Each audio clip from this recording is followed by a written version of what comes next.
Voici le bulletin de nouvelles de l'Observatoire. Rejoignons Paola Caron en direct de nos studios. Bonjour, cher public.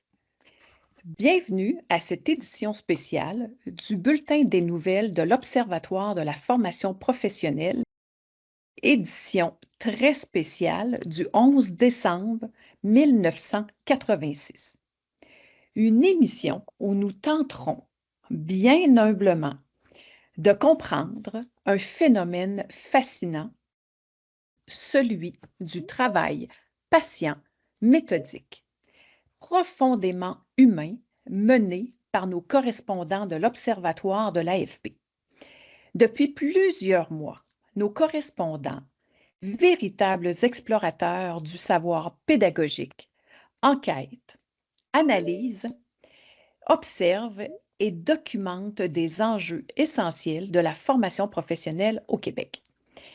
Derrière chaque reportage, derrière chaque document, derrière chaque résultat se trouve une forme de quête de compréhension, de cohérence et parfois même, osons le dire, de sens.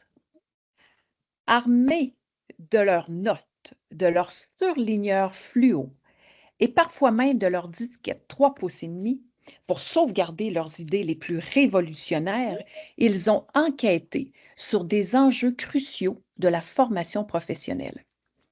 Aujourd'hui, nous vous invitons donc à un voyage. Pas un voyage dans l'espace comme on l'imagine aujourd'hui en 1986, mais un voyage au cœur même de la formation professionnelle, un territoire riche, complexe, parfois déroutant, mais toujours profondément humain. Nous vous invitons à explorer ces phénomènes fascinants et intrigants, presque aussi mystérieux que la raison pour laquelle les magnétoscopes clignotent toujours 12,00, peu importe ce qu'on fait. Vous aurez l'occasion d'assister à une série de mini-reportages d'une durée de 8 minutes. Chacun d'eux, minutieusement préparés, nous offre une fenêtre privilégiée sur des projets essentiels.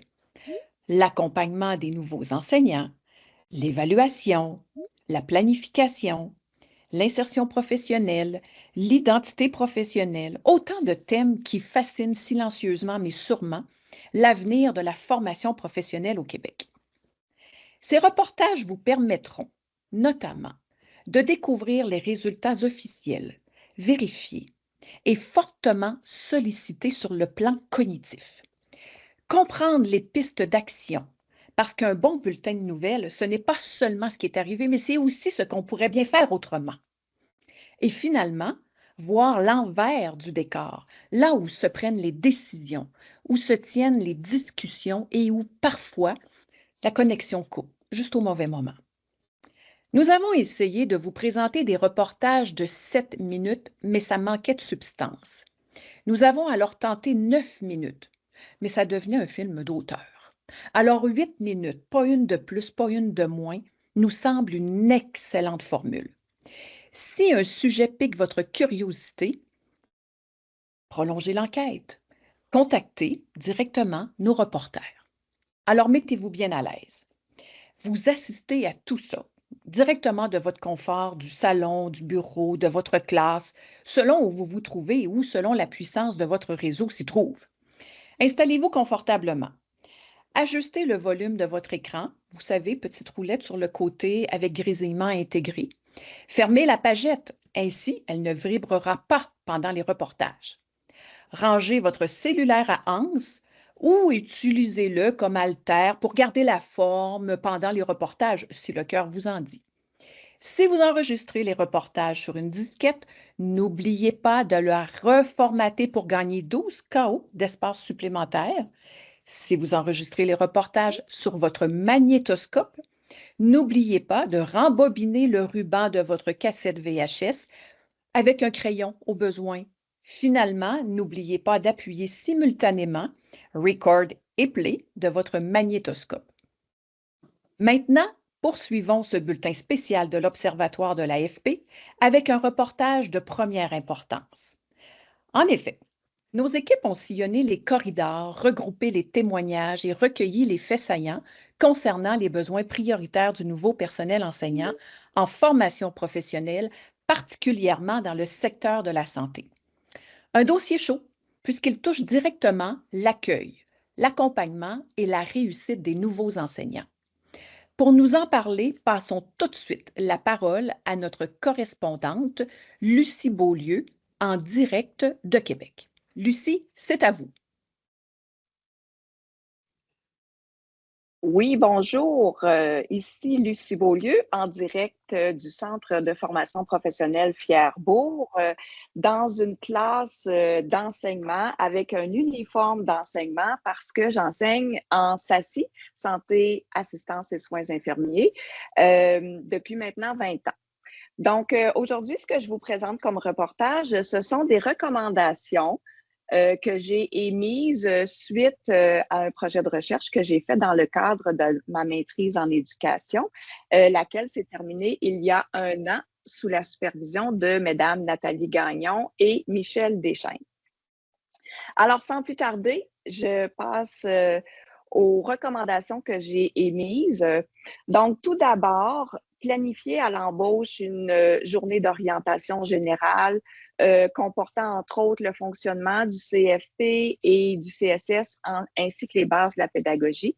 Vous comprendrez que toutes les recommandations que j'ai émises sont en lien avec les besoins qui ont été exprimés par les nouvelles personnes enseignantes. Elles sont 9 à avoir accepté de participer à cette étude. Je recommande aussi de jumeler la nouvelle personne enseignante avec une ou un collègue pendant un minimum de 2 semaines avant le début de l'enseignement.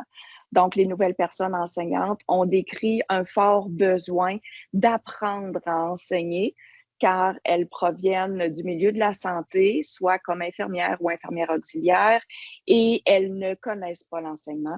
Donc, pour elles, être jumelées avec quelqu'un avant de débuter leur enseignement serait un atout considérable. Ensuite, mettre sur pied, conserver ou bonifier un programme de mentorat formel. C'est ce qui est maintenant en place au Centre de formation professionnelle Fierbourg, mais ce n'était pas le cas quand j'ai fait cette étude. Garantir au minimum 1 année d'enseignement. En fait, je sais que syndicalement, c'est difficile, mais c'est dans le but de diminuer beaucoup le stress des nouvelles personnes enseignantes et de réduire le double emploi. Donc, d'enseigner la semaine et de travailler à l'hôpital la fin de semaine et les soirs, ça devient très fatigant et ça augmente le stress. Attribuer une tâche en lien avec le champ d'expertise, c'est qu'en fait, les participantes m'ont dit que plus elles étaient dans leur champ d'expertise comme infirmières alors qu'elles débutaient leur enseignement, plus elles se sentaient à l'aise, moins elles étaient stressées et moins elles songeaient à quitter l'enseignement. Donc, dans un but de rétention du personnel enseignant, ça serait bien de les placer dans une zone où est-ce qu'elles se sentent minimalement confortables. Diminuer le pourcentage d'enseignement pour augmenter le temps de préparation de cours. L'idée, c'est de garder une tâche à 100% quand même, mais dans la première année, de donner aux nouvelles personnes enseignantes le temps de préparer leurs cours. Prévoir du temps de planification entre chaque compétence enseignée. C'est qu'en formation professionnelle, on enseigne souvent 2 voire 3 compétences en même temps, matin, après-midi, mélangées dans la semaine. Et la nouvelle personne enseignante n'a pas le temps de se préparer entre 2 compétences puisqu'elle se chevauche. Donc, je recommande de leur laisser du temps pour se préparer. Diminuer au minimum les changements de tâches, ça vient avec le fait que les dernières personnes engagées sont souvent celles à qui on modifie le plus la tâche durant l'année. Quand il y a un groupe qui est coupé ou qu'il y a un nouveau groupe qui commence, c'est leurs tâches à elles qui sont coupées et elles ont travaillé fort pour se préparer et voient donc leurs tâches changer. Un nouveau cours qu'elles ne connaissent pas, qu'elles n'ont pas préparé, c'est une source de stress qui est très importante. Maintenant, attribuer un espace de travail dans une salle d'enseignants, enseignantes, c'est parce que les gens m'ont dit que lorsqu'elles avaient un espace à elles dans l'école, le sentiment d'appartenance s'installait beaucoup plus vite et elles apprenaient beaucoup plus vite à enseigner en écoutant toutes les conversations et en pouvant poser des questions. Le fait est que parfois, lorsqu'une enseignante n'enseigne qu'en stage, elle n'avait pas de bureau attitré à son nom, donc était un fantôme un peu dans l'école. Avec un espace de travail, ben, l'insertion professionnelle est plus facile à réaliser. Envisager le co-enseignement, pourquoi pas la première compétence enseignée jumelée avec une personne d'expérience, ça serait génial pour apprendre à enseigner. Favoriser la socialisation entre nouvelles personnes enseignantes, c'est une recommandation que j'émets parce que j'ai réalisé au fil des entrevues que les nouvelles personnes enseignantes ont comme créé ce que j'ai appelé une communauté de nouvelles personnes enseignantes. Elles se soutiennent beaucoup pour tous les besoins psycho-affectifs, mais aussi pour toutes les questions d'ordre administratif. Comment est-ce qu'on fait ci, comment est-ce qu'on fait ça, à qui je demande ci, à qui je demande ça. Donc, elles se font confiance entre elles et se soutiennent beaucoup ensemble. Donc, si on pouvait favoriser leur socialisation, ça serait très aidant. Intégrer du temps de formation dans l'horaire avec ou sans tâche. Donc, quand une personne est à taux horaire, on a tendance à ne pas l'intégrer dans les formations qui sont données en pédagogie puisqu'elles coûtent cher. Alors, je considère qu'il faudrait que les nouvelles personnes enseignantes fassent partie de ces formations-là parce que ça, c'est peut-être celles qui en ont le plus besoin, même si on doit les rémunérer pour le faire. Répondre aux besoins de manière distincte, en fait, c'est parce que j'ai réalisé que les besoins du nouveau personnel enseignant en stage ou en enseignement théorique sont différents à plusieurs égards. Donc, si on pouvait répondre de manière distincte à leurs besoins, ça serait aidant. Organiser des moments de discussion avec des collègues expérimentés, c'est parce que les participantes à mon étude m'ont mentionné que la première manière qui les a aidés à apprendre à enseigner, qui leur a appris à enseigner, c'est les discussions avec leurs collègues expérimentés. Donc, je me dis que si on organisait des CAP ensemble, si on organisait des choses pour les réunir, ben, ça les aiderait à apprendre à enseigner. Accompagner régulièrement la personne en milieu de stage. Il y a un accompagnement qui se fait à l'école, mais pour le moment, on n'a pas l'effectif nécessaire pour avoir un accompagnement en stage, alors que l'enseignement en stage est tout aussi noble et tout aussi prenant que celui en théorie. Donc, il faudrait accompagner la nouvelle personne en stage. Et finalement, dédier du temps à l'observation de collègues, soit en stage ou en enseignement théorique, pour que la personne apprenne par modélisation, qu'elle comprenne comment l'enseignement fonctionne, parce que le plus grand besoin qui a été nommé à travers toutes mes entrevues, c'est le besoin d'apprendre à enseigner. C'était Lucie Beaulieu au Centre de formation professionnelle Fierbourg à Québec.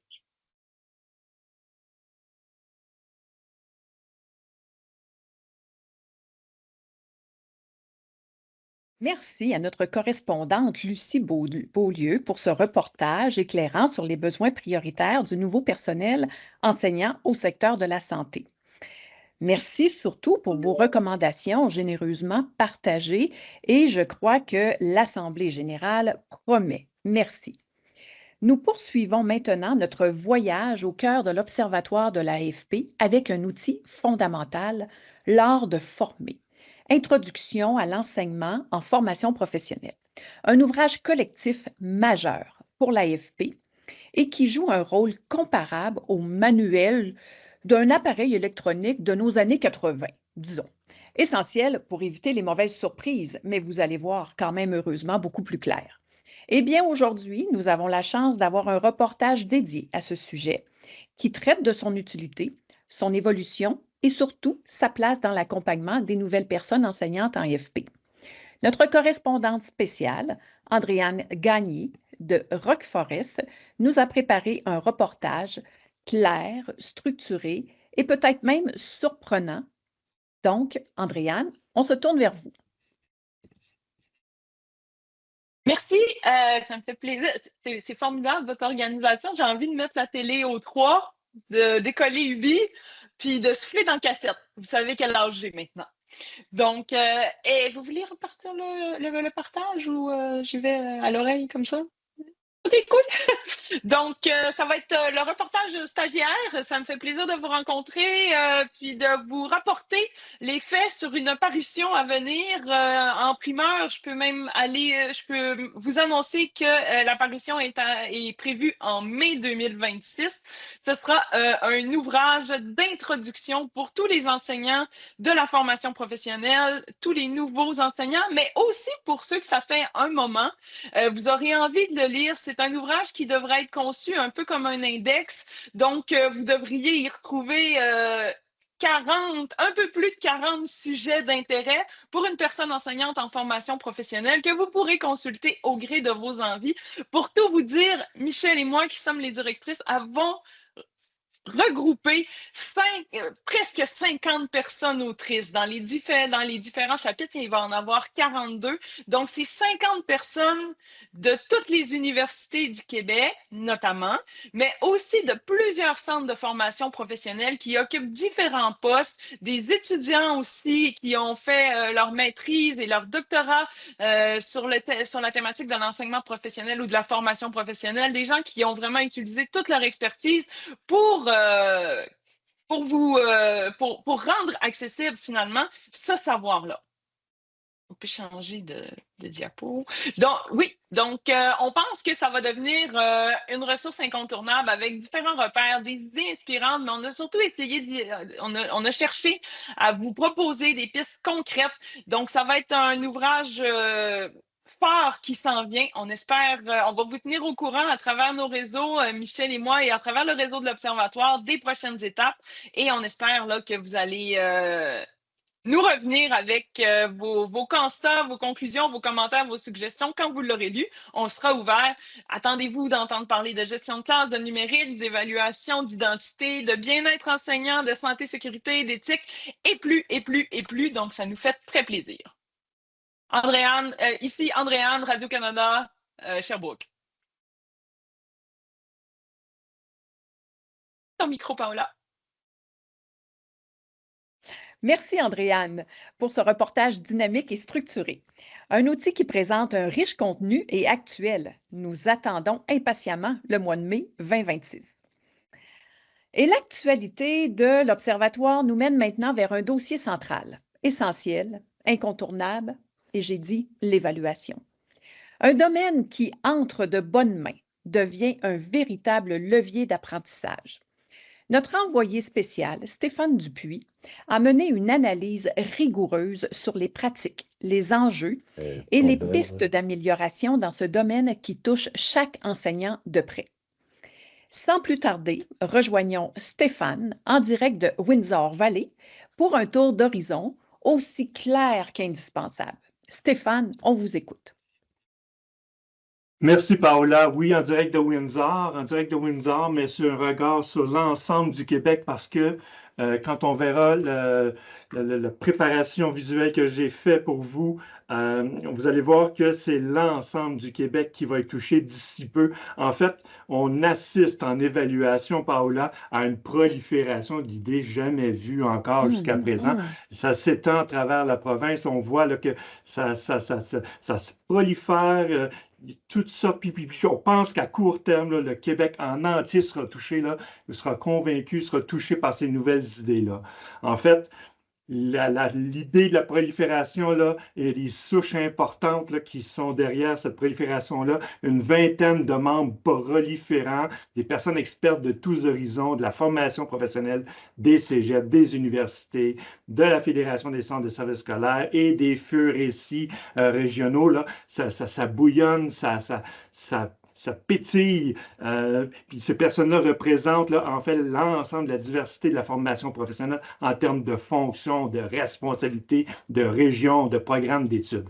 En fait, tout ce beau mélange d'ADN-là fait en sorte que la prolifération semble maintenant robuste. Le retour en arrière va être de plus en plus difficile. Donc, les idées proliférées, là, si je fais vite, à grands traits, c'est que les pratiques d'évaluation actuelles semblent poser problème de toutes sortes pour les élèves, pour les enseignants, pour les organisations. Alors, malgré ça, le discours, disons, un peu plus officiel en place depuis une quarantaine d'années en formation professionnelle. Et aussi, dans plusieurs cas, il est possible, voire préférable, d'évaluer autrement. Alors, qu'est-ce que ça veut dire évaluer autrement? Ce sont là, tous les vecteurs qu'on va voir tantôt là, qui vont venir nous aider à comprendre les nuances de cette façon d'évaluer autrement.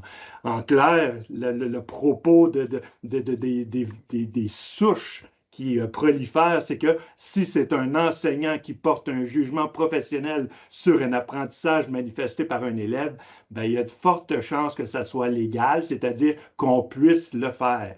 Hein? Et puis, il reste ensuite à respecter les valeurs, les qualités et quelques principes fondamentaux plutôt de l'évaluation, mais en général, on peut se dire, oui, on a le droit. Donc, il y a quelque chose là qui est assez nouveau là, dans le discours ambiant.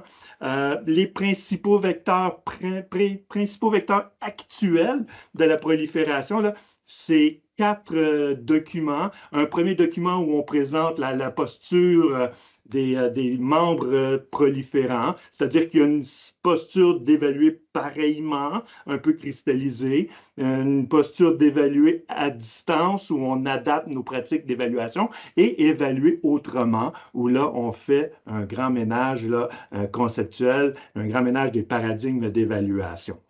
À travers ça, il y a aussi un guide sur l'évaluation à distance, donc comment je planifie et prépare mon évaluation. On reviendrait à la présentation précédente, s'il vous plaît. Comment on prépare, comment on planifie, comment on organise une évaluation à distance, c'est-à-dire dans un environnement non contrôlé, sans mettre l'accent sur la sécurité, mais plutôt sur l'absence ou le retrait ou l'abaissement de l'intérêt et la pertinence de tricher auprès des élèves. Donc, il y a aussi un guide qui s'intéresse à l'impact de l'intelligence artificielle en évaluation, en formation professionnelle. Donc, quel est le processus de réflexion et d'analyse que je devrais faire avec mon équipe si je me posais la question, est-ce que mon élève a le droit à utiliser une solution d'intelligence artificielle générative à l'évaluation? Et puis, il y a un article aussi qui a été publié dans la revue Hybride de l'éducation, le titre est assez évocateur. En matière d'évaluation des compétences, la formation professionnelle au Québec est-elle compétente? Posez la question si on peut y répondre. Donc, allez-y voir. Vous comprendrez bien des choses concernant l'évaluation autrement. Maintenant, ce n'est pas tout. Hein, il y a des prévisions de prolifération parce qu'il y a des nouveaux vecteurs qui vont être diffusés, certains à très court terme, donc dès l'hiver 2026. Donc, un court document visuel où on va présenter au nouveau personnel enseignant les principales considérations d'évaluation en formation professionnelle. Il y a aussi, à peu près au même moment, un guide sur l'évaluation des compétences, des composantes subjectives en formation professionnelle.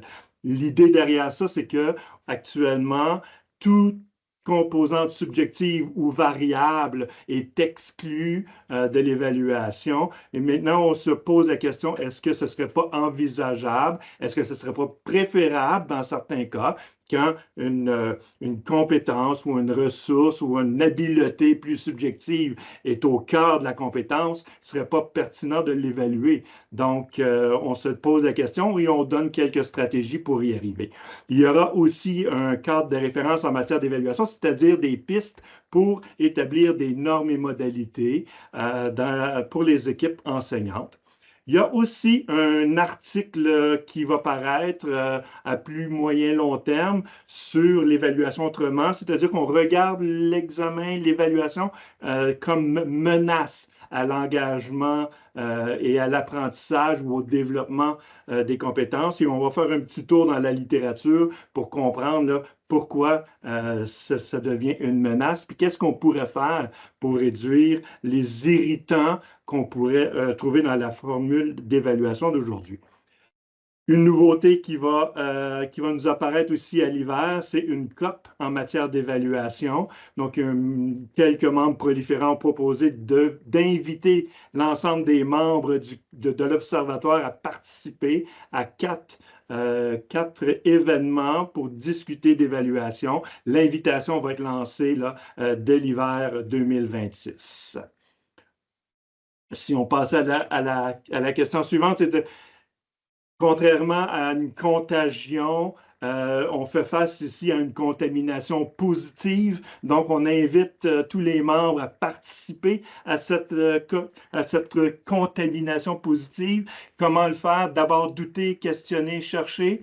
Ensuite, faire preuve d'ouverture aux nouvelles idées qui sont en circulation. Faire circuler les vecteurs qui sont diffusés par l'Observatoire. Expérimenter.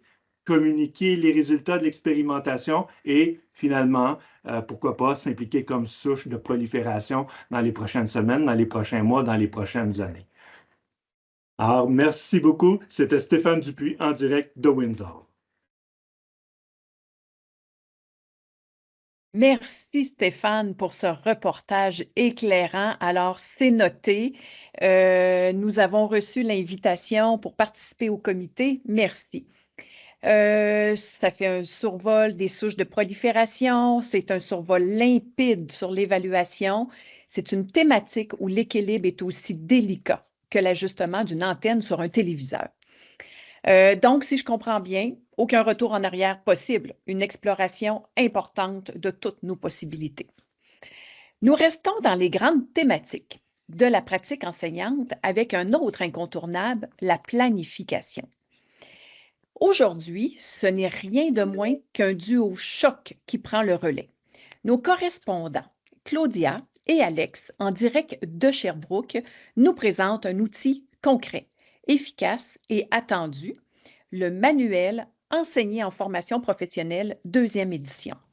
Un travail d'organisation, de structure et de simplification destiné à soutenir les enseignants dans leur quotidien. Alors, Claudia Gagnon et Alex Boudreau, en direct de Sherbrooke. La caméra se tourne vers vous.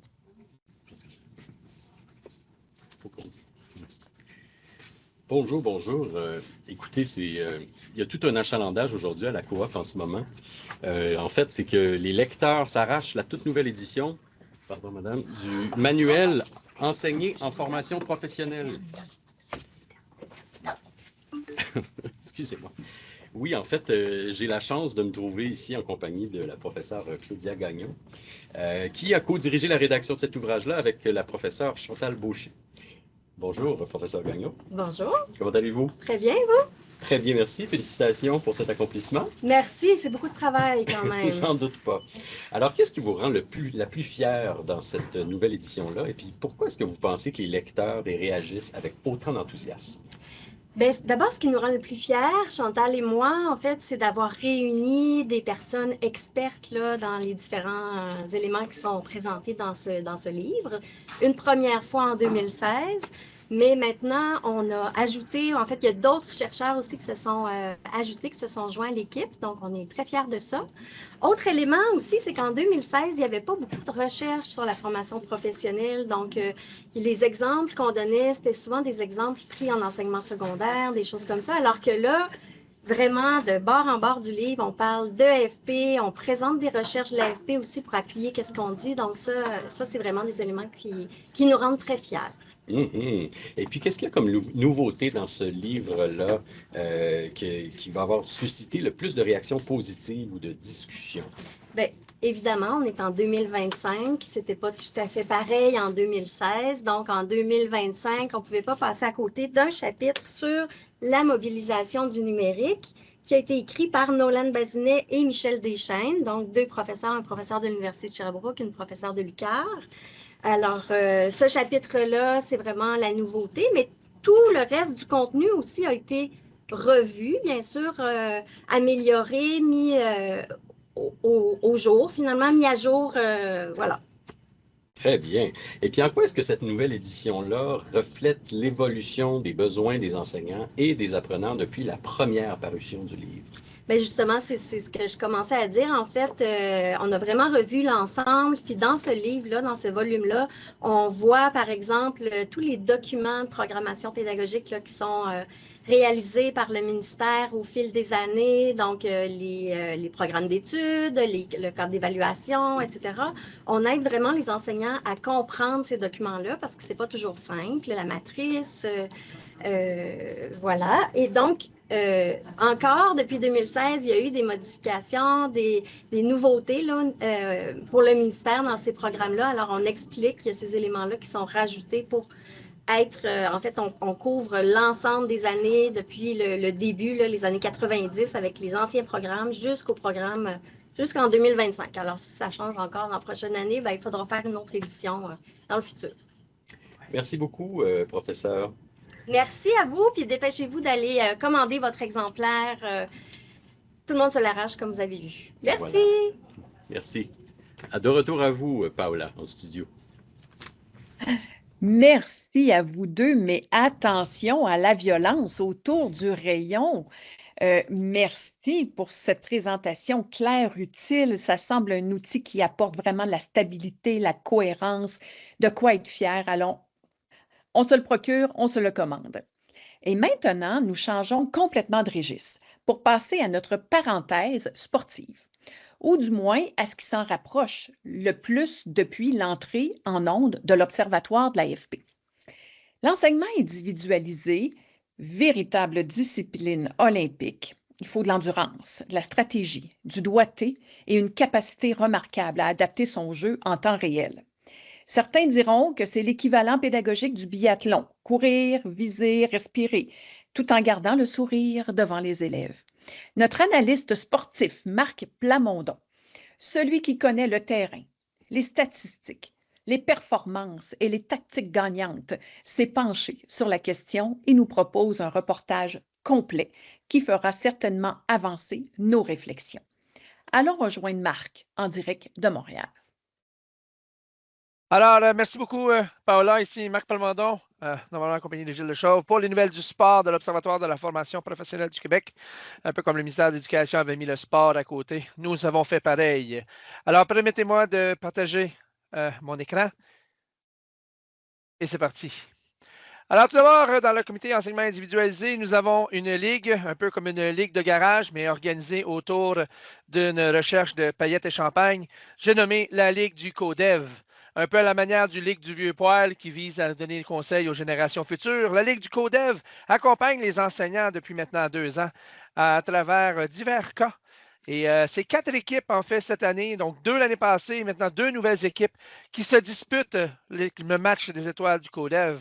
Dans la division de la Vallée Dorée, nous retrouvons les Bergerons de Val-d'Or, coachés par la toujours talentueuse Guylaine Top Gun Bergeron, et les Fortins de la Commission scolaire Western Québec, dirigé par André Westy-Fortin. Cette année encore, 2 victoires ont déjà été accumulées de chaque côté et c'est près de 20 joueurs qui se disputent les honneurs. Prochain match à venir pour les amateurs, c'est le 4 février et le 5 février, également le 15 et le 16 avril. Dans la division montréalaise, les Plamondons de Montréal font un retour, toujours coachés chez Marc Labarbe Plamondon. Et du côté de la Marguerite de Bourgeois, par les Vigneault, Marie-Claude MCV Vigneault. Tous deux ont également des victoires. Et ce n'est pas surprenant, Paola, parce que dans le CODEV, tout le monde sort victorieux. C'est près d'une quinzaine de cas présentés par une quarantaine, voire même plus, voire qu'est-ce que je dise, des cinquantaines et 60 et plus joueurs qui ont circulé. Mais comme vous pouvez remarquer, malheureusement pour les Fortin et les Vigneault, les blessures ont accablé les équipes et des joueurs ont dû prendre prématurément leur retraite. Nous souhaitons les revoir l'année prochaine. C'est pourquoi ces 2 équipes attendent des renforts pour tous ceux et celles qui souhaiteraient joindre le grand club. Les prochains matchs de la Division Montréal en janvier et en avril, et tout ça culminera ensemble en mai ou juin si la tendance se maintient pour le CODEV des étoiles. Passant dans un autre registre, L'enseignement individualisé vit un changement un petit peu au niveau du règlement. Alors, évidemment, 2 personnes se sont inspirées de pratiques actuelles afin de développer un guide d'implantation pédagogique. À la manière de nos illustres chrétiens, ils ont organisé un conclave qui boucane. C'est ainsi Monseigneur Plamondon et Monseigneur Dupuis se sont attachés et attablés ou attachés à une table, je ne sais plus, afin d'offrir aux établissements qui le souhaitent une vision pédagogique de l'enseignement individualisé, une structure d'implantation et des outils concrets. Comme vous pouvez le voir à l'écran, Paola, c'est presque toutes les sections qui ont avec succès été complétées, mais le processus d'implantation reste encore à venir. Une parution est à prévoir en début d'année. Dernière nouvelle. Et là, permettez-moi, c'est tout chaud, ça vient de sortir du four.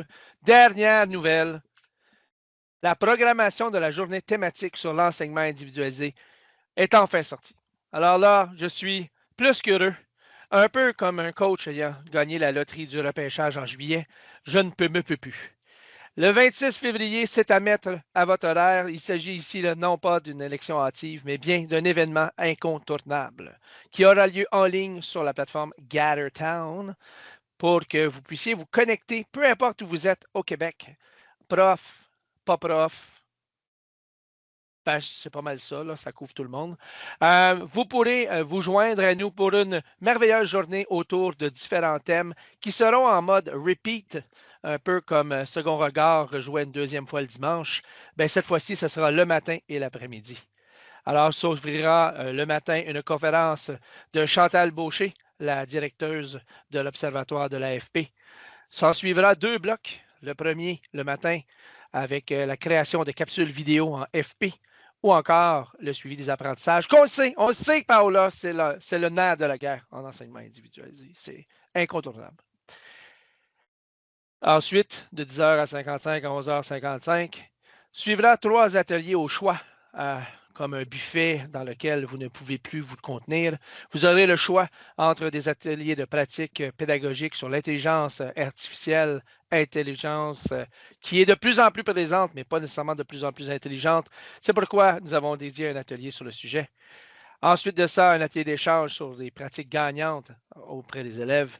Et finalement, des communications éclair, espèce de speed dating de l'apprentissage et du savoir, dans lequel mon illustre prédécesseur, M. Dupuis, viendra parler d'évaluation. Et d'autres personnes comme M. Thibault viendront parler de la réalité augmentée. Et finalement, un co-dev en fait une présentation de comment faire ça. L'après-midi, comme je vous le mentionnais, il s'agit en fait d'une répétition, une espèce de reprise comme si vous aviez enregistré sur votre VHS le matin les ateliers. Ce qui veut dire que le bloc 1 devient le bloc 3 et que si vous aviez pris la capsule pédagogique, bien, rien ne vous empêche de prendre le suivi des apprentissages en après-midi. Ou si vous n'avez rien compris de la capsule pédagogique, bien, de la reprendre une deuxième fois, sait-on jamais. Le tout s'amorcera toutefois par une mêlée pédagogique, une stratégie que j'ai mis de l'avant moi-même et que j'ai explorée et présentée. Celle-ci se présentera à 2 moments, donc vers midi et vers 15h. Le tout sera évidemment, Paola, diffusé via les pamphlets électroniques de l'Observatoire. C'est pourquoi j'invite tous, chacun et toutes, chacune, à rester à l'écoute des dernières nouvelles. C'était Marc Plamondon pour le réseau de l'Observatoire des sports. À vous, Paola, en studio. Merci, Marc, pour ce regard éclairé sur l'enseignement individualisé, une démarche qui exige finesse, adaptation, souvent plus d'une passe pour compter, d'après ce que je peux voir. Parfois, autant de patience qu'un modem tentant d'établir une connexion. Aucune élection, Marc, soyez rassurés, ne prendra le dessus de votre journée du 26 février. Et aux auditeurs, peut-être prévoir 2 cassettes. Donc, on revient à notre programmation normale. Nous accueillons maintenant notre correspondante, Sandra Coulombe, qui nous présente les résultats de sa recherche sur les compétences en littératie, numératie et numérique de nos élèves. Une étude qui éclaire les forces, les défis et les besoins réels observés dans nos classes en formation professionnelle. En direct de Saguenay, Sandra Coulombe. Sandra, nous vous cédons l'antenne. Eh bien oui, merci Paola. Un questionnaire a été distribué à 351 élèves et 43 personnes enseignantes dans 16 programmes les plus fréquentés menant un DEP au Québec. Nous, c'est-à-dire moi et plusieurs chercheurs collaborateurs provenant de toutes les universités offrant le bac en enseignement professionnel et des collaborateurs de plusieurs régions, on a voulu connaître la perception du niveau de compétence des élèves en littératie, numératie et au regard du numérique.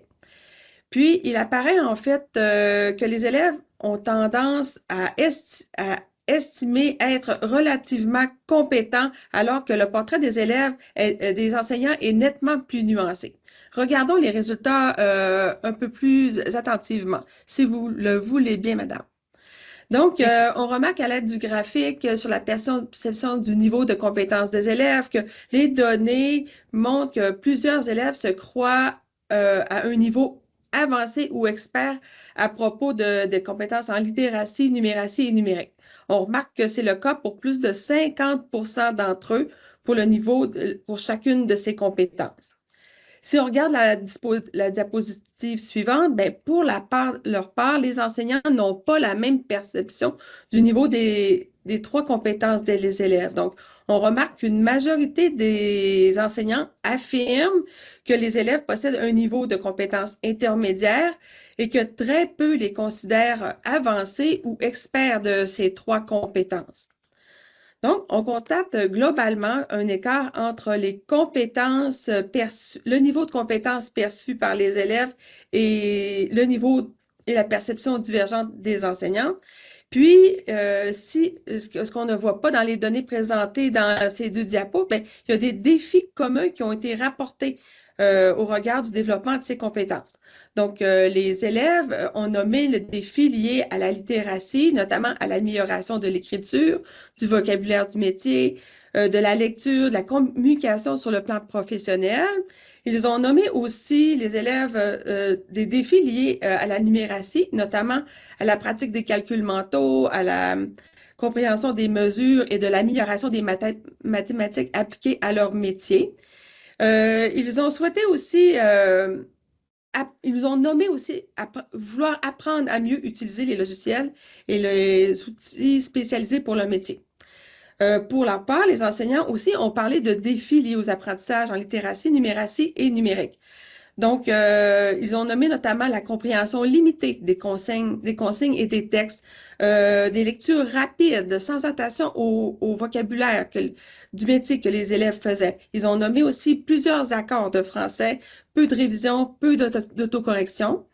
Par rapport à la numératie, différents défis sont nommés par les enseignants, donc notamment encore en ce qui a trait la faible capacité de calcul mental, à des difficultés à suivre plusieurs étapes, des difficultés liées à des conversions métriques numériques d'unités de mesure, à des stress face aux défis en mathématiques, calcul.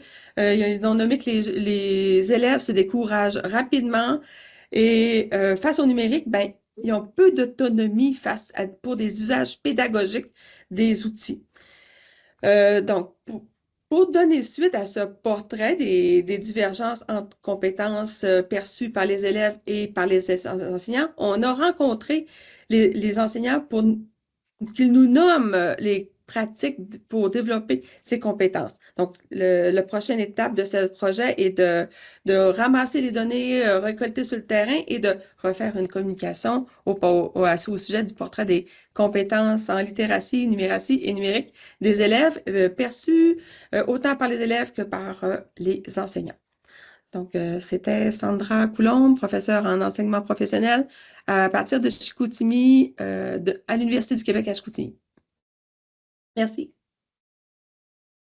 Merci Sandra pour ce reportage ancré dans la réalité de nos élèves, des informations précieuses qui enrichissent notre compréhension.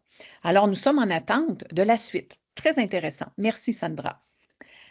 Nous passons maintenant à un travail d'une grande clarté, simplicité et accessibilité, soit le travail des fiches de vulgarisation.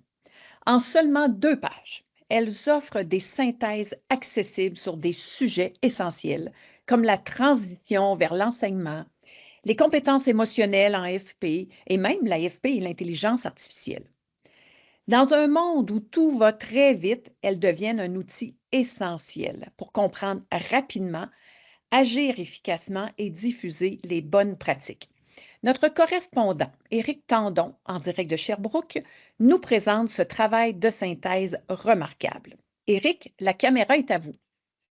Merci beaucoup, Paola, en direct de Sherbrooke, où le vent souffle et où il fait froid. Nous allons parler de fiches de vulgarisation. Alors, c'est quoi une fiche de vulgarisation? Eh bien, c'est un format de ressources abordable, pratique, en 2 pages et qui existe aussi sous forme de balado et qui touche toute une série de sujets variés et divers. Le mentorat, les pratiques interactives, les écrits de métier, l'identité professionnelle, la transition, les compétences émotionnelles. Et actuellement, nous avons 20 fiches balado en français et 15 en anglais. Vous voyez ici à l'image où vous pouvez trouver ces fiches sur le site Internet. C'est donc un format qui est la fiche de vulgarisation. Donc, n'hésitez pas à visiter le site Internet. Alors, plongeons dans ces 3 petites fiches. Tout d'abord, nous avons la fiche qui nous parle de la transition vers l'enseignement. Donc, les personnes qui passent de la pratique de leur métier à son enseignement dans les centres de formation professionnelle. Alors, Paola, vous allez peut-être me dire, mais alors, et les autres personnes? Mais justement, c'est une ressource qu'on peut utiliser pour soi-même ou que l'on peut distribuer avec libéralité autour de soi. Alors, cette fiche, elle est condensée, elle est riche, elle mérite réflexion. Elle commence par décrire les étapes de cette transition vers l'enseignement et leurs différentes caractéristiques. Alors, c'est exprès en petit à l'image pour que vous alliez justement consulter la fiche en vrai. Et là, elle sera lisible. Et vous allez aussi pouvoir peut-être vous retrouver sur ce défilement temporel ou retrouver des personnes que vous accompagnez. Une deuxième partie de cette fiche sur la transition vers l'enseignement décrit la complexité de cette transition pour les personnes qui se questionnent, les personnes que l'on accompagne et qui se posent des questions entre lieu et culture, entre temporalité courte et longue, entre solitude et accompagnement, entre cognition et émotion. Et finalement, cette fiche se conclut avec un journal de réflexion qui invite la personne en transition ou la personne qui l'accompagne à réfléchir à ce qu'elle vit entre continuité et rupture, gain et perte, stabilité et déséquilibre. Alors, cette première fiche, elle est très bonne, mais il y en a une deuxième qui vient et encore une troisième, et on passe aux compétences émotionnelles. Donc, cette nouvelle fiche commence par nous mettre l'eau à la bouche en nous parlant des émotions et de l'importance des émotions dans le travail enseignant, dans, par exemple, la qualité des interactions sociales, l'attention à la fois des personnes enseignantes et des élèves, la motivation, l'apprentissage et le bien-être dans la salle de classe. Une fois que ce décor est posé, la définition même des compétences émotionnelles nous dit qu'il s'agit de mobiliser ses émotions et celles d'autrui pour atteindre ses buts. Donc, pas uniquement les siennes, mais de toutes les personnes avec lesquelles nous interagissons. Alors, comment est-ce qu'on peut le faire? Si vous regardez le point 3, il y a 5 niveaux de compétences émotionnelles qui s'additionnent, c'est-à-dire qu'il sera difficile de développer des compétences de niveau 4 et 5 si les compétences de niveau 1, 2, 3 ne sont pas déjà acquises. Alors, ces 5 compétences, il y a par exemple l'identification de ces émotions. Qu'est-ce que je vis? Qu'est-ce que je ressens? Ensuite, la compréhension des émotions qui est souvent liée à nos besoins, l'expression même de ces émotions, leur régulation pour qu'elles puissent s'exprimer dans un cadre social et finalement l'utilisation de ces émotions, comme nous l'avons vu, pour atteindre ces buts. Et ce qui est extraordinaire, Paola, si vous m'écoutez toujours, eh bien, c'est le fait, merci, c'est le fait que ces émotions, ces compétences, eh bien, c'est pour soi-même et pour autrui. Est-ce que j'identifie mes émotions? Est-ce que je les exprime? Et est-ce que je laisse les autres exprimer leurs émotions. Donc, il y a toujours deux aspects. La quatrième étape nous parle de l'importance du partage social des émotions et des bénéfices qu'il peut y avoir. Et on termine finalement avec André, qui est enseignant en comptabilité. C'est un exemple extrêmement pratique et qui nous décrit sa journée et comment il utilise ses compétences d'identification, de compréhension, etc., pour les utiliser comme un levier envers ses élèves et envers lui-même pour la formation professionnelle. Et finalement, comme on dit en bon français, last but not least, on passe à la fiche de vulgarisation sur l'intelligence artificielle. On commence par une petite définition, donc la simulation des processus humains pour accomplir des tâches dévolues aux humains normalement et que l'on confie à une machine. Dans un deuxième temps, cette fiche nous décrit comment gagner du temps en tant que personne enseignante, non pas pour que l'intelligence artificielle enseigne à notre place, mais bien pour se libérer, pour se consacrer à ce pourquoi les personnes enseignantes sont irremplaçables, la relation. Finalement, dans une troisième étape de cette fiche, on découvre différentes postures d'utilisation de l'intelligence artificielle sur un continuum entre deux pôles, entre interdiction ou soutenir, accompagner, comment se positionner en tant que personne enseignante et aussi pour nos élèves. On termine comme toutes les fiches de vulgarisation avec des exemples concrets. Tout d'abord, pour les personnes enseignantes, comment l'utiliser, par exemple, pour enseigner dans son secteur d'activité. Il y a une proposition de prompt, c'est-à-dire un ordre que l'on peut donner à la machine, pour l'utiliser en lien avec la taxonomie de Bloom. Et finalement, pour les élèves, comment ils peuvent l'utiliser. Là, on a pris plusieurs secteurs d'activité en cuisine, mécanique automobile, petite enfance, en soudage, en santé, pour utiliser l'intelligence artificielle au bénéfice de nos personnes enseignantes et des élèves. Et puis pour vous, Paola, un petit cadeau avant les fêtes.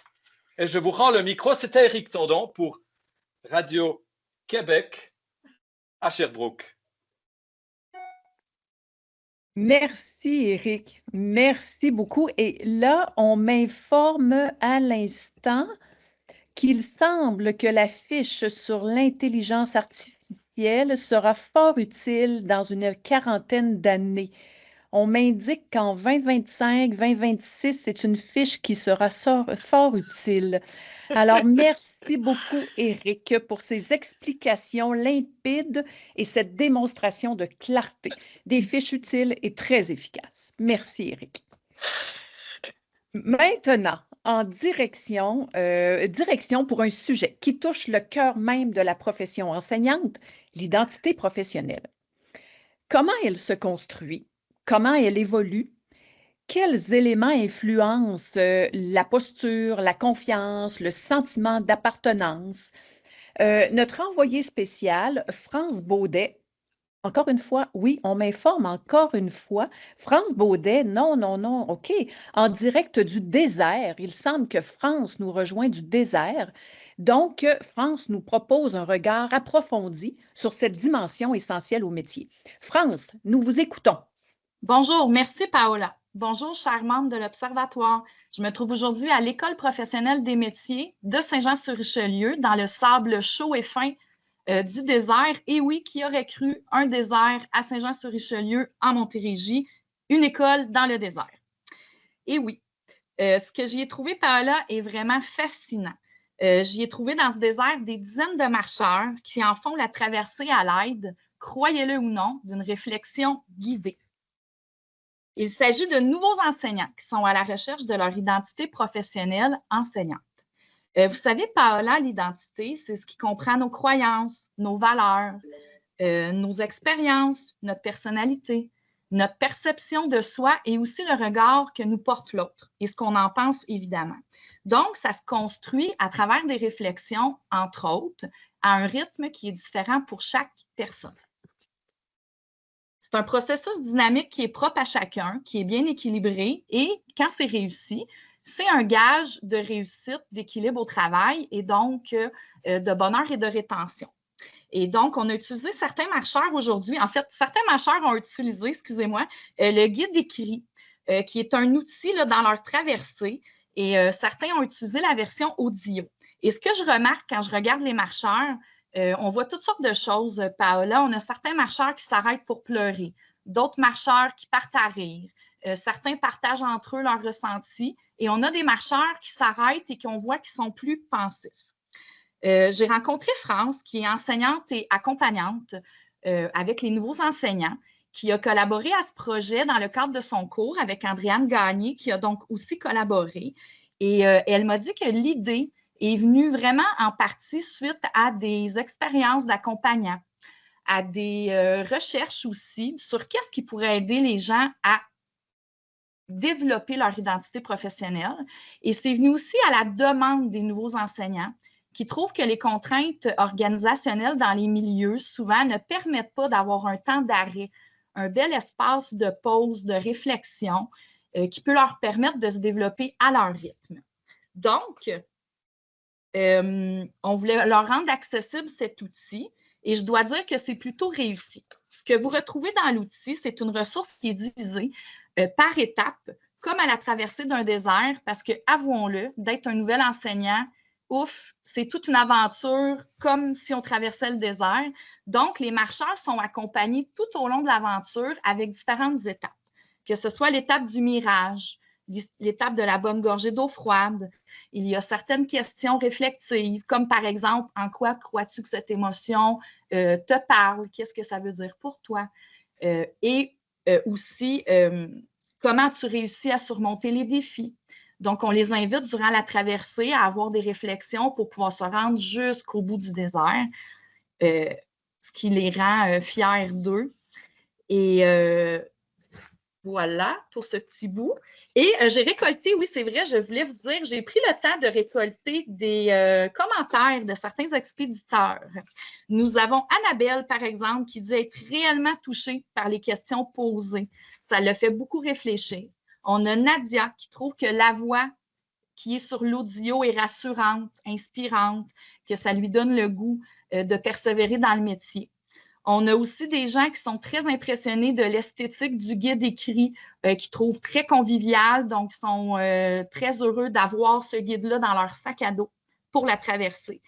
Donc, moi, ça me rappelle mes débuts, Paola. Je pense que je vais partir les rejoindre. Après tout, on sait qu'il manque d'enseignants. Est-ce qu'il y aura une phase 2? On le souhaite. C'est à la demande, évidemment, des gens. Et on souhaite que ça continue d'être bénéfique, que ça soit partagé pour qu'on puisse avoir des nouveaux enseignants heureux, qui ont des belles réflexions, qui persévèrent et découvrent leurs forces pour la suite des choses. Alors, c'était moi, France, en direct du désert. Donc, merci et de retour à vous, Paola. Merci, France, pour cette réflexion nécessaire.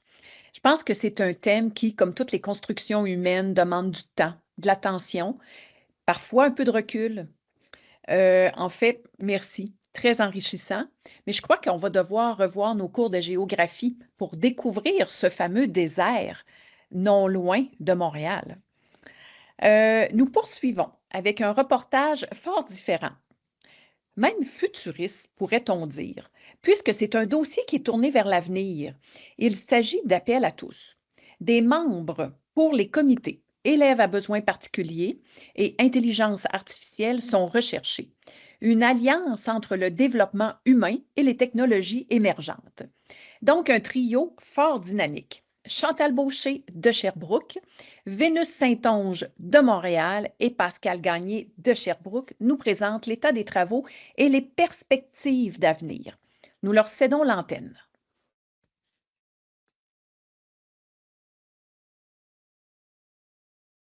Bonjour. Bonjour Chantal. Non, c'est pas Chantal, là, c'est Vénus qui parle. C'est Vénus. Bonjour Vénus. Parler dans le direct de 2025, puis elle a raté son punch avec son fond d'écran.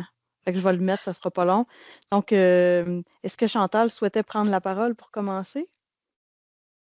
Vas-y, Vénus. OK, bon. Et puis, est-ce que Pascal est avec nous? n'est pas avec nous. Bon, je vais me lancer.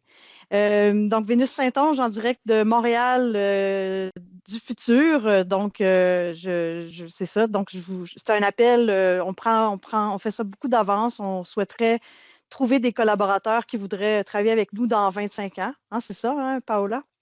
Près de 40 ans. C'est ça. Donc, c'est ça. On cherche en fait des amis. On sait que c'est un dossier qui est très transversal. On l'a entendu dans les présentations précédentes. On entend parler de l'intelligence artificielle dans le contexte de l'évaluation, de l'enseignement individualisé. Tout à l'heure, Paola t'a souligné l'importance, l'utilité qu'aura à mon époque la fiche qui a été présentée précédemment. Donc, on sait que c'est un dossier qui est très transversal, mais on voulait voir s'il y avait de l'intérêt pour créer un comité qui se pencherait sur les différents angles et peut-être voir aussi ce qui se retrouve au cœur des enjeux soulevés par l'IA puis qui pourrait justement être au cœur des travaux de ce comité-là. Et là, moi, je pense très spontanément, c'est très personnel. On comprend que les dossiers seront déterminés par les membres qui lèveront la main, mais il y a des métiers en ce moment qui sont fortement impactés et les enseignants s'en ressentent, ils se posent des questions. Donc, comment on adresse ça? C'est une question qui m'habite, moi, en ce moment. Bien sûr, il y a aussi tout ce qui touche le volet éducatif qui mobilise tout le monde, là, en fait, qu'on a entendu tout à l'heure.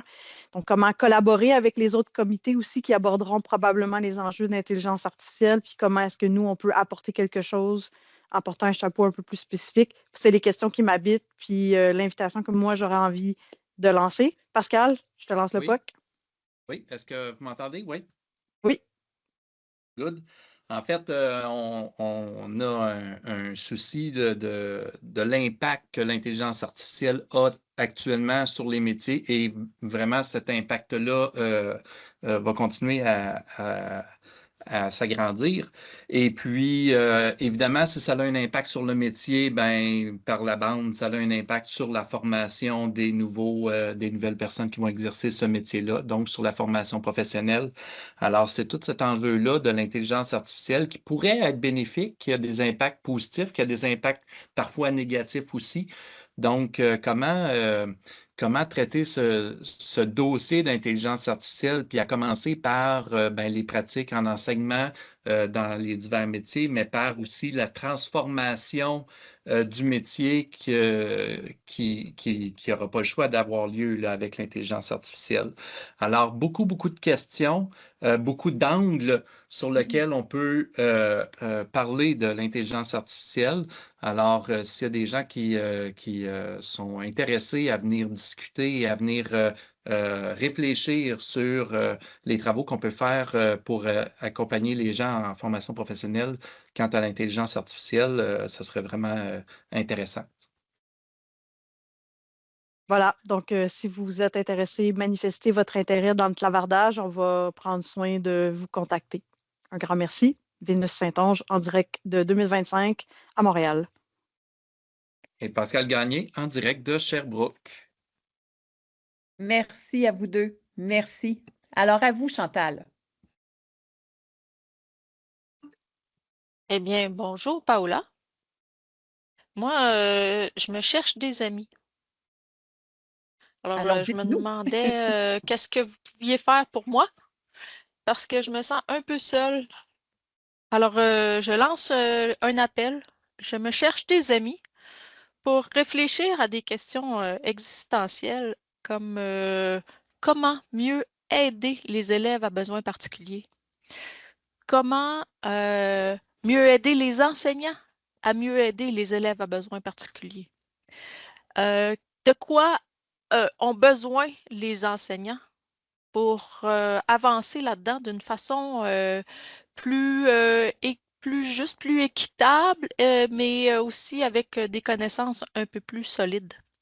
Alors, il y a quelques années, au début de l'Observatoire, on avait mis en place déjà un petit noyau de personnes qui avaient le goût de travailler là-dessus. Et puis, occasionnellement, il y a des personnes qui écrivent à l'Observatoire pour dire qu'ils voudraient travailler là-dessus.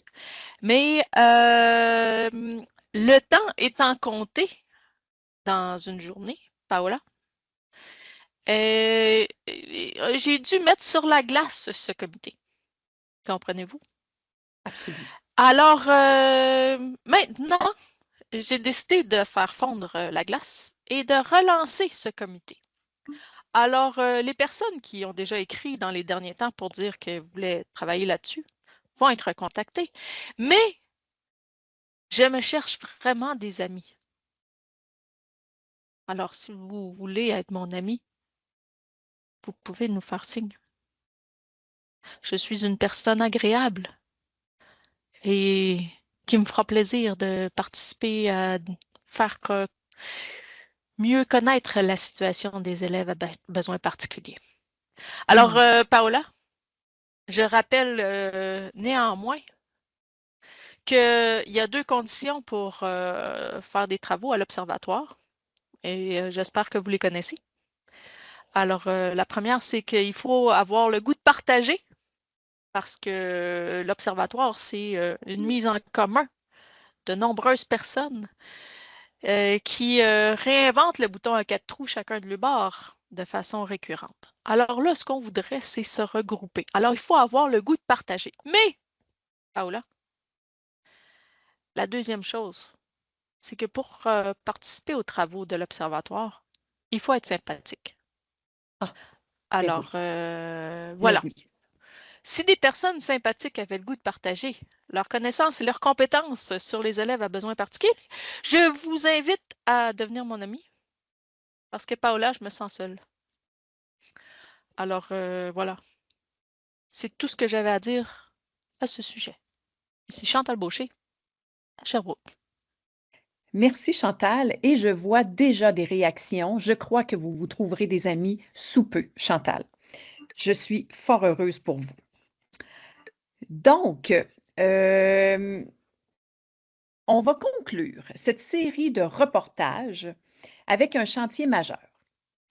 Le système d'information sur les élèves de l'AFP. Un outil stratégique qui influence les suivis, les décisions, les interventions dans nos milieux. Pour nous guider dans cette architecture numérique, on va retrouver notre duo de correspondants, Vincent P. Ruel et Claudia Gagnon. Notre duo nous offre un portrait clair et structuré sur cet outil qui influence les décisions et nos suivis les suivis de nos interventions. Donc, sans plus attendre, je vous laisse la parole, Vincent et Claudia. C'est à vous.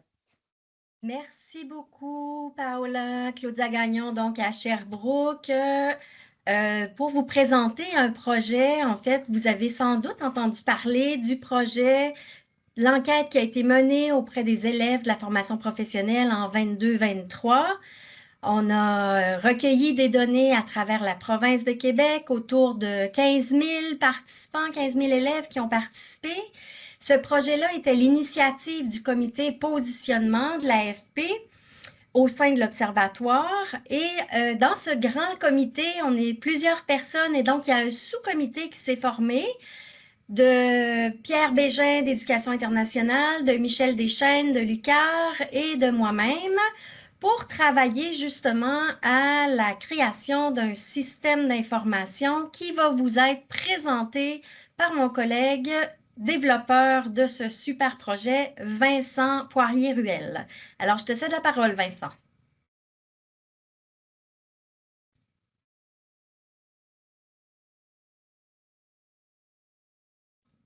Pendant que Vincent se connecte, peut-être simplement mentionner que ce projet fait partie, en fait, des différents mandats qui ont été confiés à l'Observatoire par le ministère de l'Éducation. Alors, vous devriez voir ce système d'information apparaître sur le site Internet de l'Observatoire en janvier ou février prochain. Alors, je laisse Vincent faire sa présentation.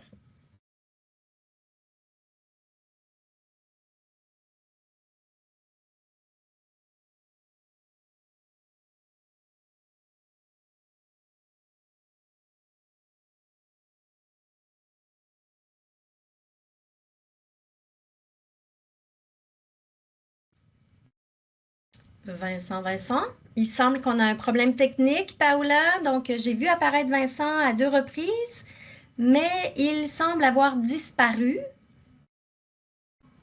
Donc, d'accord. Alors, si Vincent se joint à nous dans les prochaines minutes, pourra-t-il prendre la parole?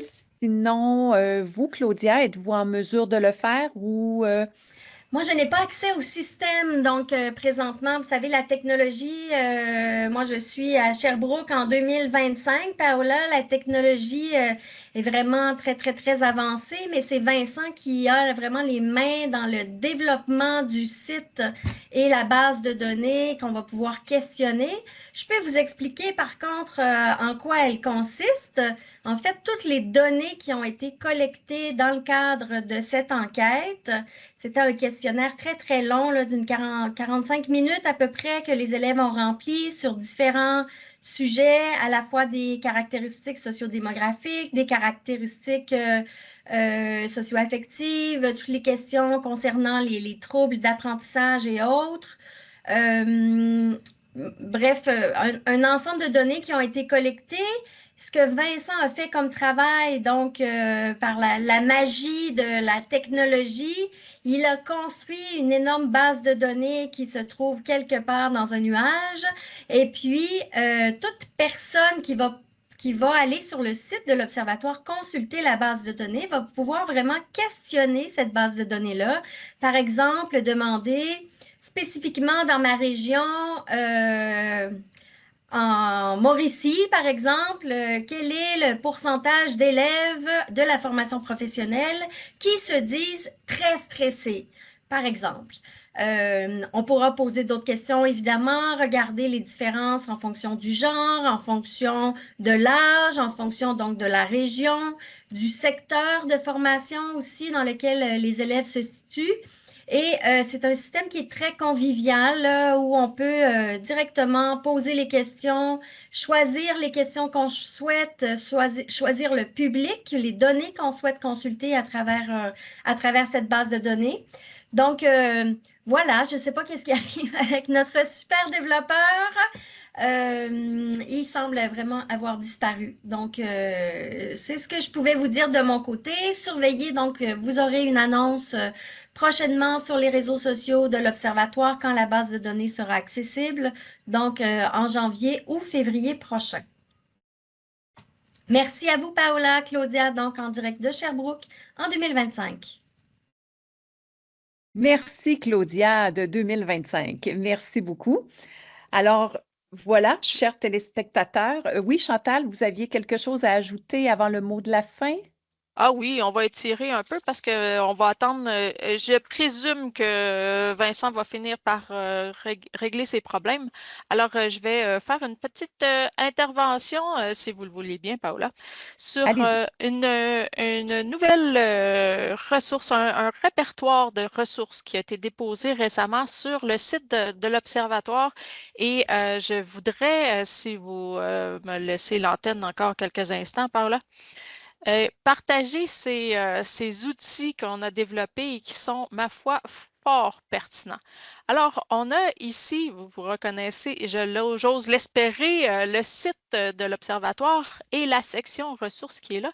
On a déposé dans répertoire de pratiques une liste de pratiques, de cas qu'on a développés après être allé interroger, filmer des enseignants de différents secteurs pour voir de quoi ça a l'air enseigner en FP. Alors, ce qu'on voulait voir au travers de ça, ce n'est pas des personnes qui font des choses qui sont vraiment très innovantes ou très, très avancées qu'il faut avoir 15 ans d'expérience en enseignement pour pouvoir faire, mais plutôt des choses qui sont accessibles à des novices pour que les novices puissent voir de quoi ça a l'air enseigner en FP autrement qu'en s'installant en avant de la classe puis en faisant du magistral.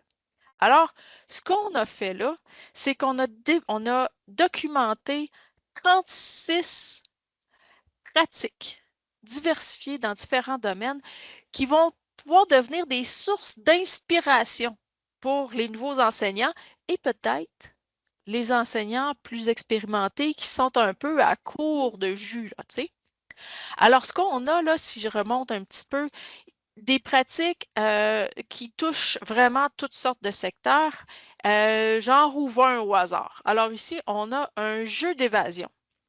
Alors ça, c'est une personne qui s'est questionnée sur comment stimuler l'intérêt de ses élèves au retour de vacances.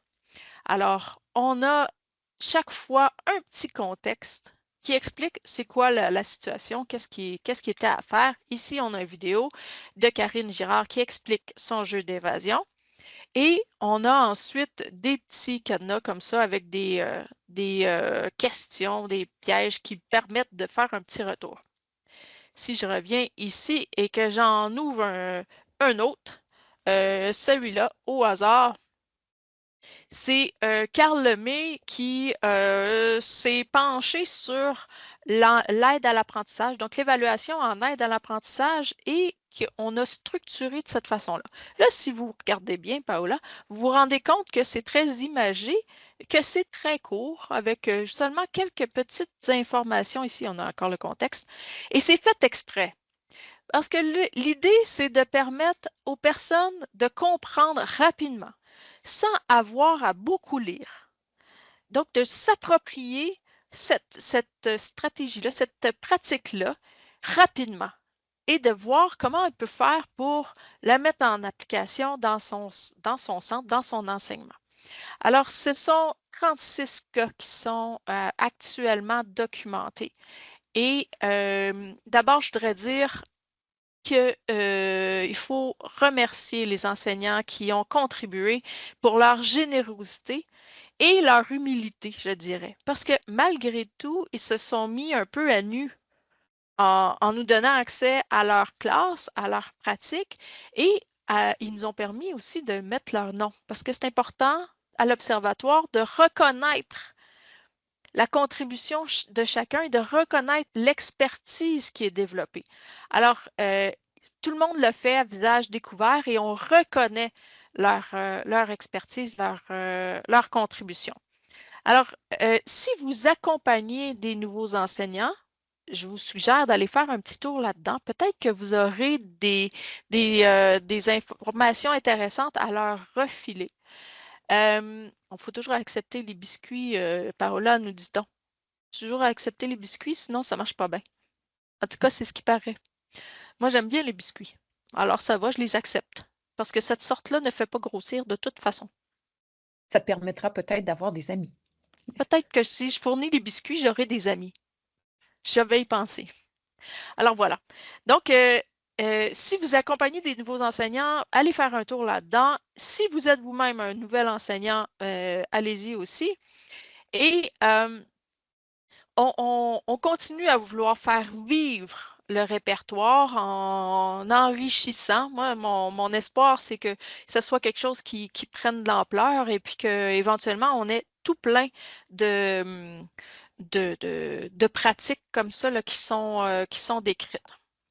Alors, voilà. Ça, c'était pour le nouveau répertoire de pratiques. Il y en a plusieurs, je ne sais plus combien on en a en ligne en ce moment, mais au total, on en a 36 qui sont prêtes à être publiées.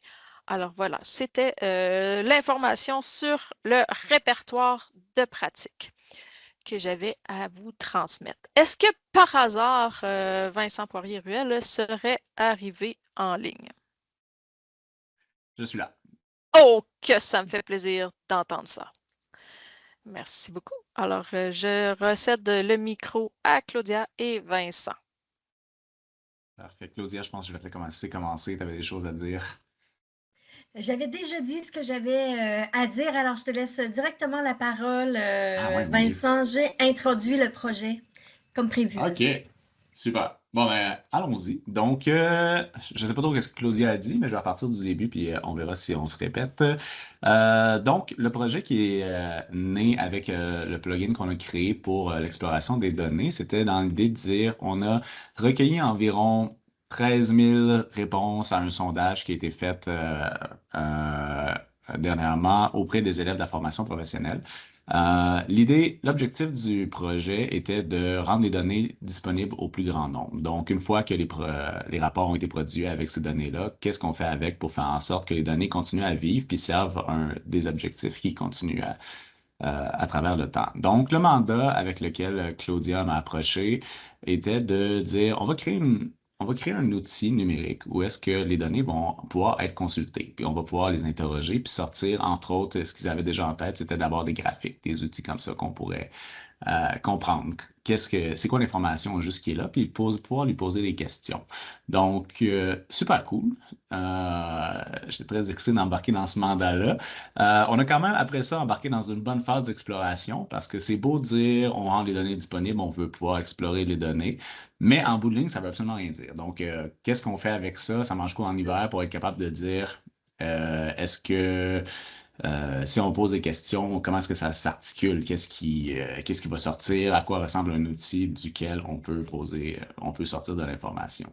Donc, une fois qu'on s'est posé toutes les questions, aussi à savoir c'est quelle manière qu'on va le construire aussi, c'est quoi les fonctionnalités qu'on va mettre pour être sûr qu'il n'est pas trop complexe, mais en même temps, on donne une bonne variété d'options à explorer.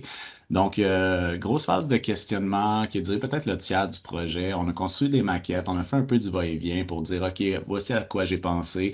Ça ici, c'est peut-être un peu compliqué, mais bon, on va essayer de le revisiter pour voir si on ne peut pas l'améliorer. Une fois qu'on a fini cette étape-là, on a pu embarquer vraiment dans la phase de conception. Donc, je vais partager mon écran, puis je vais commencer à vous le montrer tout de suite. L'écran. Et voilà.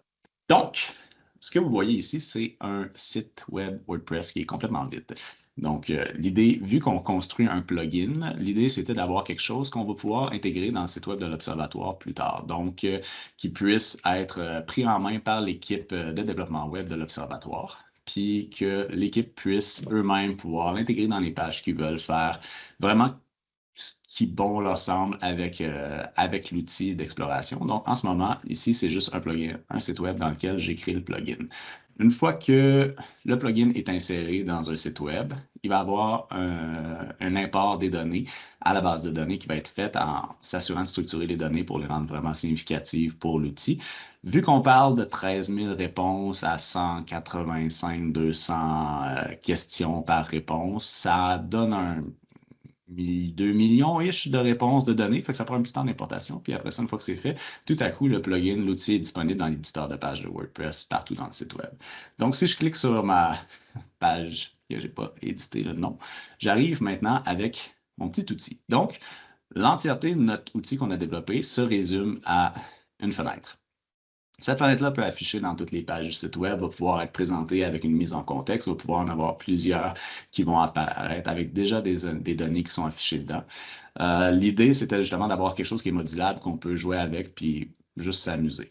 Donc, on a notre fenêtre, mais en ce moment, il n'y a aucune donnée. Fait qu'il faut lui poser des questions. Puis là, la grosse étape de réflexion où est-ce qu'on a embarqué aussi, c'est comment est-ce qu'on questionne une base de données. C'est là que ça embarque. Donc, on est venu avec 3 grandes étapes qui résument un peu comment est-ce qu'on questionne la base de données, puis comment est-ce qu'on le fait d'une manière qui est simple, pas trop quand même intuitive, pour faire en sorte qu'on puisse aller chercher des résultats qui sont significatifs. Donc, la première étape, c'était de dire la chose la plus simple qu'on peut vouloir sortir dans une base de données, dans un questionnaire comme celui-là, c'est de dire j'aimerais ça afficher les réponses à une question. C'est tout. Donc, première chose qu'on va faire ici, c'est afficher les réponses à une question. Donc, une fois que je clique sur le bouton d'initialisation, ici, j'ai 2 modes. J'ai un mode visualisation, un mode modification. Donc, je peux toujours basculer entre les deux à tout moment. Quand je sélectionne une question, j'embarque dans un répertoire et j'ai accès à toutes les questions qui existaient dans le formulaire qui a été rempli. Donc, je n'ai pas pensé une question en particulier à l'avance, donc on va se promener. Allons-y. N'importe quoi. Donc, j'ai décoché socio-économique, donc toutes les autres options sont disponibles. Disons que je vais... c'est plate, ça. Quantité de temps que je conseille l'information, là. OK. OK, non, tiens, c'est intéressant. Donc, première question qui affiche, je suis intéressé par le contenu de ma formation. Donc, À partir du moment que je sélectionne une question, la base de données est consultée. En ce moment, à travers tous les répondants, il y a 12 074 personnes qui ont répondu à cette question-là. Maintenant, je peux visualiser les résultats. Donc, si je retourne dans le mode modifié, j'ai déjà mes résultats ici. Donc, tout à fait en désaccord, il y a 213 personnes qui ont répondu ça, plus ça continue, et en fait, tout à fait d'accord. La grande majorité, avec 7284 répondants, ont répondu qu'ils étaient tout à fait d'accord. Donc, c'est positif, on est content. Mais, donc ça, c'était la première phase. On affiche les résultats à une seule question. Maintenant, la deuxième phase, pour consulter des données, c'était de se dire, peut-être que j'en ai vraiment rien à fiche de voir les résultats de tout le monde. Peut-être que je veux voir les résultats d'un groupe en particulier. Donc, comment est-ce que je resserre le bassin de répondants pour faire en sorte que je puisse voir le résultat, on va dire, de les personnes anxieuses. Celle-là, je le trouve bien. Fait que je retourne dans ma modification. Ici, je clique sur mon profil qui existe avec toutes les données. Donc, par défaut, on affiche les résultats de 100% des répondants. Mais si je clique dessus, je peux aller jouer avec ça. Donc, deuxième section, c'est la plus compliquée de tous. Mais encore, on essaie de la diviser en étapes pour la rendre la plus intuitive possible. Donc là, je recherche des personnes qui sont stressées. Fait que je vais nommer mon profil juste pour que visuellement, j'ai un indicateur de qu'est-ce que ça veut dire. Donc, personne stressée. Et on va mettre une couleur stressante, donc rouge. À partir de là, pour pouvoir ajouter des critères, il faut que j'ajoute des critères à des questions qui existaient aussi à l'intérieur. Donc, on rembarque avec la même fenêtre où est-ce qu'on va chercher une question, mais qui a rapport avec notre contexte. Donc, je vais dire l'anxiété. Donc, ici, au cours des 3 derniers mois, avez-vous des problèmes d'anxiété ou de stress qui ont nuit à votre vie à l'école? Donc, ici apparaissent les réponses auxquelles les répondants avaient droit. Donc, j'ai pas du tout, un peu, assez, beaucoup. Je cherche les gens qui sont stressés. Donc, je vais dire que oui, il y avait des problèmes de stress assez ou beaucoup. Je pense qu'un peu, c'est assez normal, c'est assez standard. Donc, on va le laisser comme ça décocher. Donc, ici, ma recherche qui est résumée au bas de la page résume un peu l'idée, c'est de dire, OK, donc je vais réunir les gens qui sont assez stressés ou beaucoup stressés au cours des 3 derniers mois. Mon profil est créé. Donc, si je retourne en arrière, je peux voir qu'il est encore en recherche. C'est un truc d'optimisation qui me reste à faire où est-ce que 2 millions de données, ça prend un certain temps à questionner. Donc, il faut que j'améliore un peu mes requêtes derrière. Mais on voit ici qu'il y a 2891 résultats qui ont été sortis pour des gens qui ont annoncé être stressés. Donc, maintenant, je peux retourner dans ma visualisation puis voir c'est quoi les résultats. Donc, intéressant. Je trouve, à date, il semble avoir un petit peu plus de personnes qui sont très en accord avec le fait que la formation qui annonce être intéressée par la formation à travers les personnes qui sont stressées. Mais là, justement, la troisième étape à travers tout ça, ce qu'on peut se dire, c'est beau pouvoir réduire le bassin, mais maintenant que j'ai ça, j'aimerais pouvoir comparer les résultats entre différents bassins. Donc, troisième phase, c'est la comparaison. Donc, pour ça, on a un profil ici qui nous présente les personnes stressées. Qu'est-ce qu'on peut faire? Créer un nouveau profil. Où est-ce qu'on va dire les gens relaxent? Et bleu, c'est une couleur relax aussi. Donc, on retourne avec la même question. Anxiété. Et cette fois-ci, on va dire pas du tout ou un peu, qu'on considère comme étant pas stressé. Donc, encore là, la recherche va se faire. On va aller chercher les gens qui sont pas stressés. On va aller chercher uniquement les profils qui incluent ces critères-là, donc pas stressé ou un peu. Donc, la recherche se fait. On retourne ici. Éventuellement, ça va sortir. Voilà. Donc, maintenant, j'ai ma comparaison. Donc, j'ai les 2 profils, les personnes qui sont stressées, les personnes qui sont relaxes.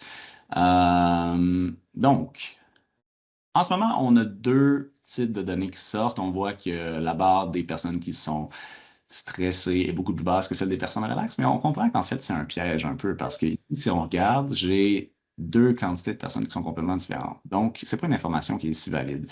Mais si je retourne ici et que j'affiche les pourcentages, je peux décider d'afficher les pourcentages uniquement en rapport avec les profils eux-mêmes et non pas avec l'ensemble des profils. Donc ici, si je fais ça, bien, tout à coup, je réalise, bon, cette information-là n'est pas si percutante finalement, mais je réalise que dans les d'accords, les personnes stressées ont répondu un peu plus d'accord et les personnes non stressées ont surtout répondu Tout à fait d'accord. Je pensais avoir une grande révélation pour vous, mais ça, je pense pas que c'est le cas pour celle-là. Mais bref, donc c'est comme ça qu'on explore les données. On peut poser des questions, changer encore une fois le type de données. Je pourrais décider d'afficher juste l'information qui est là, donc vraiment avoir les chiffres un à côté de l'autre en quantité, etc. Donc, ça a été le résultat un peu de notre outil, comment est-ce qu'on venait à faire en sorte que l'exploration des données soit disponible. On peut créer les profils, les comparer ensemble, afficher différents types de tableaux, extraire les informations.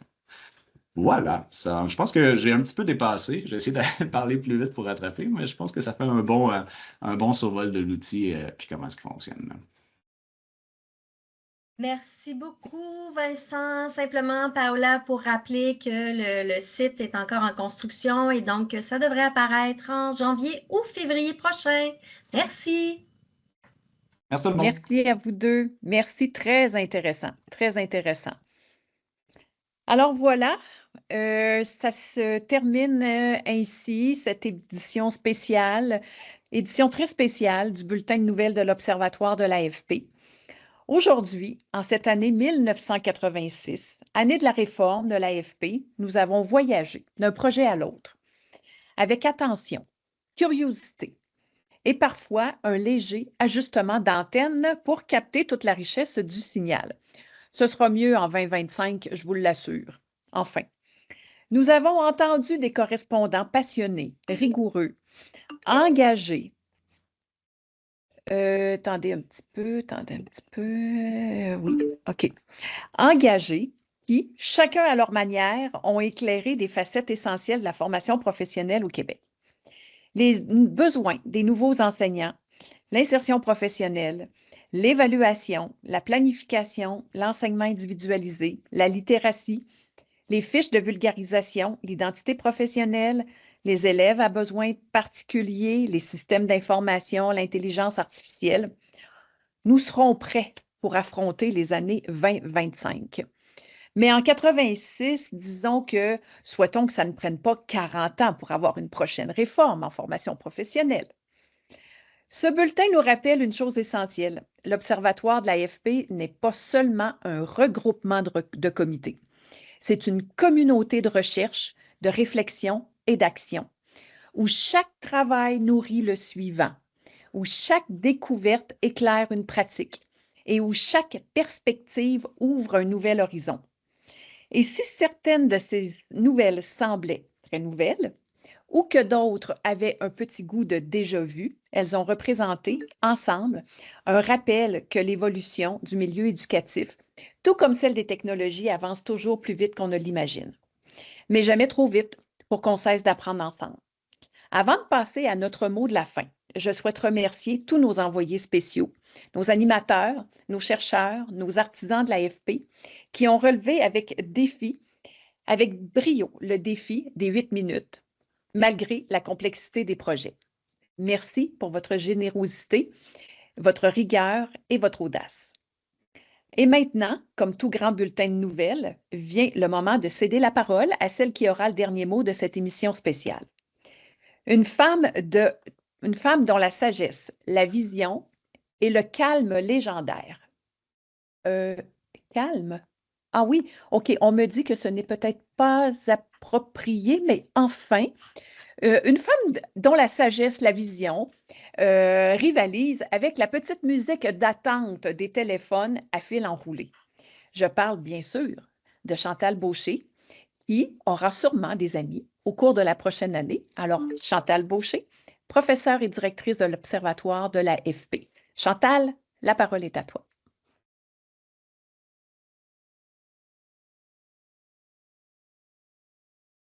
Merci beaucoup, Paola. Merci énormément pour cette assemblée sous forme de bulletin de nouvelles rétro. J'ai déjà des amis, effectivement, mais je peux en prendre encore. On a fait le pari à cette assemblée de décembre de mettre un peu de légèreté et d'humour dans la présentation parce que c'est pas particulièrement réjouissant en ce moment en éducation. Puis on trouvait que c'était important de prendre le contrôle sur les choses sur lesquelles on a du contrôle. Alors, ce qu'on peut changer, ce qu'on peut faire avancer à l'Observatoire, c'est d'améliorer la situation en formation professionnelle, de valoriser ce qui s'y passe, l'expertise des personnes qui y travaillent, de pousser encore pour que l'AFP devienne un secteur de l'enseignement, un secteur de l'éducation qui soit autant reconnu, aussi valorisé que les autres secteurs. Alors ça, c'est quelque chose qui est vraiment important.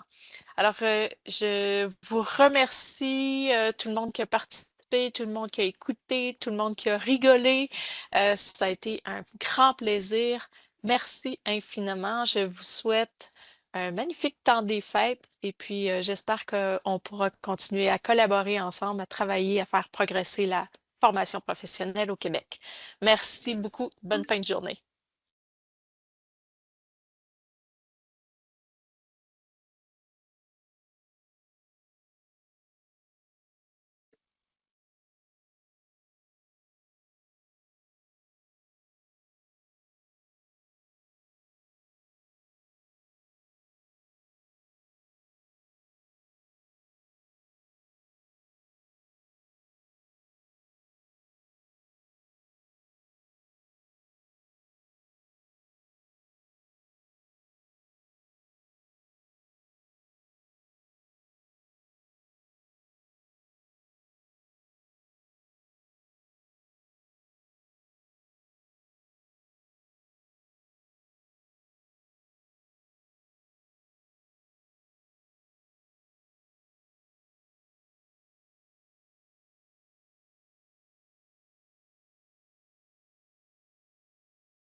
Eh bien,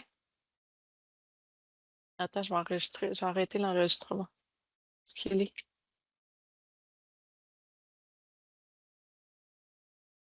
Où est l'enregistrement?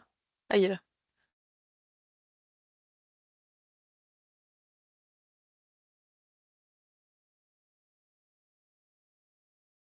Monsieur Plamondon, Monsieur Dupuis. As-tu vu, Paola, j'ai retrouvé ta sœur séparée à la naissance dans Caméra 87.